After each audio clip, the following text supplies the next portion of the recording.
मित्रों, अजपा जप की चर्चा चल रही थी। इसके अंतर्गत अब मैं आपसे चर्चा करूंगा कि अजपा जप के प्रभाव क्या क्या होते हैं। पहले शरीर की अवस्थाओं के विषय में थोड़ा जानकारी प्राप्त कर लें। जब हम कितने शरीर की अवस्थाओं को जानते हैं। एक हम जानते हैं कि जब हम जगे होते हैं, बाहर से जगे, जैसे जीवन चलता है, सांसारिक कृत होते हैं। एक हम जानते हैं कि हम जब जगे होते हैं उस अवस्था को जानते हैं। एक हम महसूस करते हैं कि हम जब कभी स्वप्न देखते हैं तो पूर्णतया स्वप्न देखते हैं। दो अवस्थाएं हो गई, जागरण की अवस्था हो गई यानी बाहरी जागरण, एक हो गई स्वप्न की अवस्था हो गई मन की, एक होती है सुषुप्ति की अवस्था। सुषुप्ति की अवस्था को भी आपने कभी महसूस किया होगा कि जब आप स्वप्न और जागृत के बीच में होते हैं, कहीं से हारे थके चले आ रहे हैं, आराम से अपने कमरे पे आ गए, जरा सा सोफा पर बैठ गए, ठंडा ठंडा अगर गर्मी का मौसम है, एसी चल रहा है, तो आपने देखा होगा कि कभी कभी थकावट से आपकी आंखें बंद हो जाती हैं, एक झपकी सी आती है और आप तत्क्षण स्वप्न में चले जाते हैं विदिन कुछ सेकंडों के लिए, और फिर नींद आपकी खुल जाती है। तो जागरण और स्वप्न के जो बीच की अवस्था होती है वो सुषुप्ति की अवस्था होती है। न तो पूरे तरह सोए हैं और न तो पूरे तरह जगे हैं। इसका आपने अनुभव किया होगा। फिर इस अवस्था के आगे आती है तुरीया की अवस्था। ये संतों की होती है, साधकों की होती है, योगियों की होती है। तुरीया अवस्था या सुषुप्ति से ऊपर की अवस्था है। ये तो जब इस अवस्था में जाएंगे तभी आपको पता चलेगा। ये आंतरिक जागरण की अवस्था होती है। तो जब हम अजपा का अभ्यास करना प्रारंभ करते हैं तो उससे क्या होता है, इस समय हम बैठे बातचीत कर रहे हैं, पूरे जगे हुए हैं, और जब अजपा का जब हम सोहंग सोहंग सोहंग सोहंग करते रहते हैं श्वासों में, जिसकी विधि हमने पिछले वीडियो में पूरी विस्तार से समझाया है, अपने 2 वीडियो में। तो अजपा करते करते जगे हुए से धीरे धीरे अनमने ढंग से आप स्वप्न की अवस्था में प्रवेश कर जाते हैं। फिर स्वप्न की अवस्था से आप तुरीय अवस्था में प्रवेश कर जाते हैं। ये सने सने होता है, क्रम वाइज, एक दिन में नहीं, ये महीनों वर्षों में होता है। पहले जगते जगते सीधे नींद आएगी और अजपा करते करते स्वप्न में चले जाएंगे। पूरी नींद नहीं, स्वप्न देखने लगेंगे। फिर जब और आगे गति बढ़ेगी तो स्वप्न से यानी आधे स्वप्न और आधा जगा तुरीय अवस्था का अनुभव होने लगेगा वर्षों बाद। फिर जब तुरीय अवस्था का अनुभव होगा और लगातार आप अजपा का जप करते रहेंगे तो फिर सुषुप्ति की अवस्था यानी जगे और सोए के जो मध्य की अवस्था है, सुषुप्ति की अवस्था, थोड़े थोड़े जगे थोड़े थोड़े सोए, उस नींद है। इसके बाद धीरे से आप तुरीया की अवस्था में प्रवेश कर जाएंगे, यानी भीतर पूरा का पूरा जगा और बाहर से पूरे के पूरे सोए। इसे समाधि की अवस्था कहते हैं। इसी तुरीया की अवस्था को समाधि की अवस्था कहते हैं। तो समस्त धार्मिक जगत के, मानव मन के, आत्मा के जो भी आपको गहनतम अनुभव होते हैं, जिन्हें चमत्कार कहते हैं, सभी इस तुरीया अवस्था में स्वतः हो जाते हैं, होने लगते हैं। यानी बाहर से बिल्कुल सोए हुए और भीतर से बिल्कुल जगे हुए। इसी को समाधि की अवस्था में कहते हैं। सांसारिक व्यक्ति बिल्कुल इसका उल्टा होता है। वो भीतर से तो बिल्कुल सोया हुआ होता है और बाहर से जगा हुआ होता है। और तुरीय अवस्था, समाधि की अवस्था इसकी उल्टी होती है, यानी बाहर से बिल्कुल सोया हुआ, इस संसार का कुछ भी अनुभव दिखाई नहीं देगा, और भीतर से जो घटना हो रही है वो उसके प्रति बिल्कुल जगा रहेगा। तो ये अजपा किस प्रकार प्रभाव डालता है? ये जागृत बाहरी जागरण की अवस्था से पहले स्वप्न की अवस्था में आपको अनुभव कराएगा, फिर स्वप्न की अवस्था से सुषुप्ति की अवस्था में अनुभव कराएगा, फिर सुषुप्ति की अवस्था से तुरीय अवस्था में अनुभव कराएगा, और आपको समाधि का अनुभव हो जाएगा और उसकी घटनाएं आपको महसूस होने लगेंगी। तो ये जो अवस्थाओं में प्रवेश होता है चेतना का, तो इन दिनों के बीच में प्रवेश करते समय शरीर में झटके लगते हैं। एकदम शरीर में कुछ बैठे बैठे अजपा करते करते आप कांप जाएंगे, झटके से आपको लग जाएंगे। और इससे क्या होता है? सब कॉन्शियस में भरे हुए सभी संस्कार, यानी जो आपके भीतर कई कई जन्मों के संस्कार भरे हुए हैं, विचारों के रूप में वह स्वप्न के रूप में प्रकट होते रहते हैं। इन स्वप्नों के माध्यम से मनुष्य के अचेतन मन का पूरा अध्ययन किया जा सकता है कि आपके अचेतन में क्या भरा हुआ है, आपके भीतर मन में क्या भरा हुआ है। सब आप जब स्वप्न देखते हैं तो उसी के अनुसार आप स्वप्न देखते हैं जो भीतर भरा हुआ है। अजपा करते करते मनुष्य अवचेतन मन में प्रवेश कर जाता है, तो स्वप्न आने प्रारंभ हो जाते हैं। ऐसे समय में अजपा करते करते इन स्वप्नों को भी दृश्य की भांति, एक दृष्टा की भांति, साक्षी की भांति देखते रहना चाहिए, क्योंकि इनमें जन्मों जन्मों की जितनी दमित, कुंठित और दबी हुई मन की भावनाएं हैं,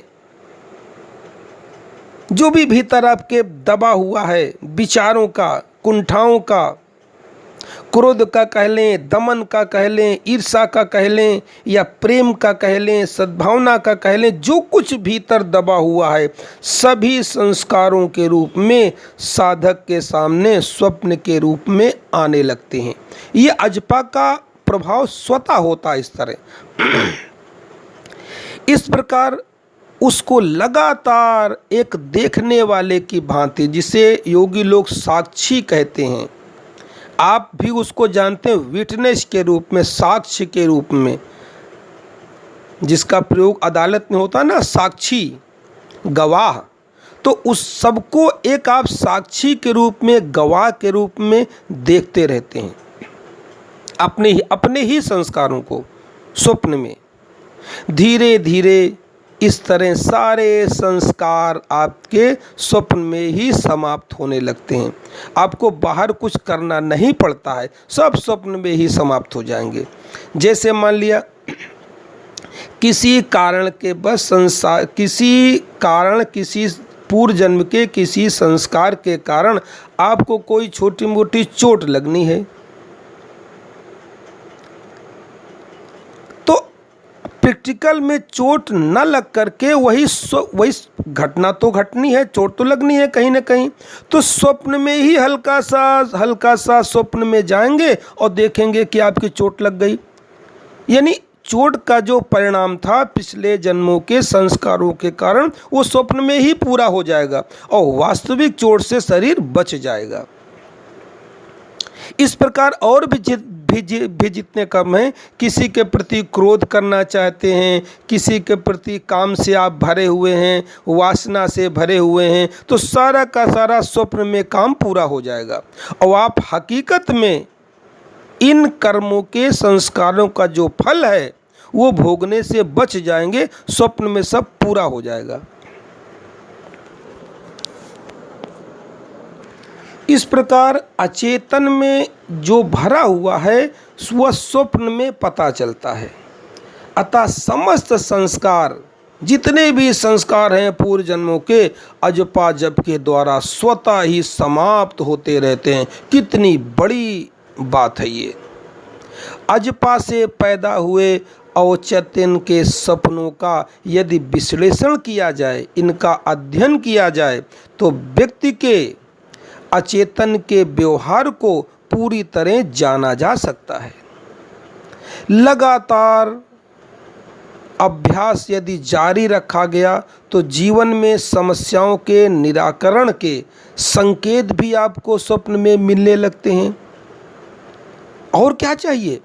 जो समस्याएं जीवन में आती हैं, उनके कहीं हल नहीं मिलते हैं, तो आप देखेंगे कि अजपा करते करते उन समस्याओं का समाधान भी आप स्वप्न में आपको दिख जाता है कि ऐसे करें, इसके पास जाएं तो मेरा ये काम बन जाएगा। उस तरह काम करते हैं तो आपका काम पूरे हो जाते हैं। जब अंतःकरण शुद्ध होने लगता है, पहले तो आपके संस्कार धीरे धीरे मिटेंगे स्वप्न के रूप में, इसके बाद और अजपा आगे बढ़ाते जाएंगे और अंतःकरण पूरे तरह शुद्ध होने लगेगा। इस प्रकार लगातार अजपा करते करते आपका अंतःकरण धीरे धीरे शुद्ध होने लगता है। शुद्ध होने का परिणाम क्या होता है? तब आगे चल के आपको सुखद और चित्त को प्रसन्न करने वाले जो स्वप्न हैं वो प्रारंभ हो जाते हैं। और आगे आप लगातार यदि अजपा का अभ्यास बढ़ाते रहें तो भविष्य में सत्य होने वाली घटनाओं के भी स्वप्न आपको दिखाई देने लगते हैं। इस प्रकार जब आपका अचेतन मन खाली हो जाता है, चित्त पूरी तरह संस्कार शून्य होकर शांत हो जाता है और आगे आत्म अनुभूति प्रारंभ हो जाती है। बस यही अवस्था है जिसे परमात्म ज्ञान की अवस्था कहते हैं। कभी कभी इस स्थिति में साधक को भूतकाल, वर्तमान काल, भविष्य काल से संबंधित स्वप्न दिखाई देने लगते हैं।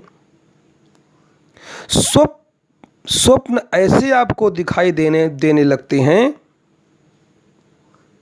कि भविष्य में जो भी आपके अंदर घटनाएं घटने वाली हैं या आसपास प्रकृति में घटनाएं घटने वाली हैं, उन घटनाओं का आपको पूर्वाभास होने लगता है। सब आप पहले से देखना प्रारंभ कर देते हैं। प्रयास करके नहीं, अगर देखना चाहेंगे तो कभी नहीं होगा। आपको केवल अजपा जपना है, बाकी सब स्वतः होता है। इसीलिए कहा गया है कि अजपा करने से अतीन्द्रिय ज्ञान का विकास होता है। सुपर कॉन्शियसनेस आपका जागृत होने लगता है और सुपर कॉन्शियसनेस जागृत होने से आध्यात्मिक दैवी ऊर्जा अनुभव में आने लगती है। इसी को सिक्स सेंस पावर कहते हैं। बीच बीच में कभी कभी स्वप्नों के माध्यम से आपके एक नहीं कई कई जन्मों के राज खुलते चले जाते हैं, पिछले जन्मों के। आपने देखा होगा ना, सुना होगा, देखा नहीं होगा, अभी सुना होगा कि पिछले जन्म होते हैं, इतनी योनियां होती हैं, तब जा कर के 84 लाख योनियों में आदमी घूमता रहता है, तब जा कर के मनुष्य का जन्म मिलता है। तो कहते तो सभी हैं, शास्त्र में तो सभी लिखा हुआ है, मगर आपको इसका कहने का अधिकार अभी नहीं है।